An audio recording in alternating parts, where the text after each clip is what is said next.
Bible একই বাক্য 10 জন 10 রকম বলবে, কিন্তু 10 জন 10 রকম বলতে পারে না। যখন তোমার জ্ঞানে তুমি বলবে তখন তোমার ওই রকম চলবে।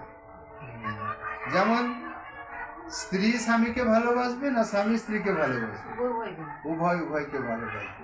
কে কাকে বেশি ভালোবাসবে? এই যে আজকে যে পথটা তোমরা পড়লে,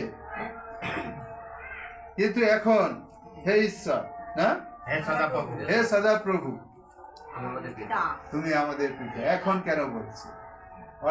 অর্থাৎ কি, অলরেডি ওর আগের পত্রে যদি তোমরা পড়ো, সেখানে লেখা আছে কি, ঈশ্বর সে ইসরায়েল জাতিকে মন্দতায় ছেড়ে দিয়েছে, অন্যের হাতে ছেড়ে দিয়েছে, ভয়ে তারা বিনষ্ট হচ্ছে, তাই না?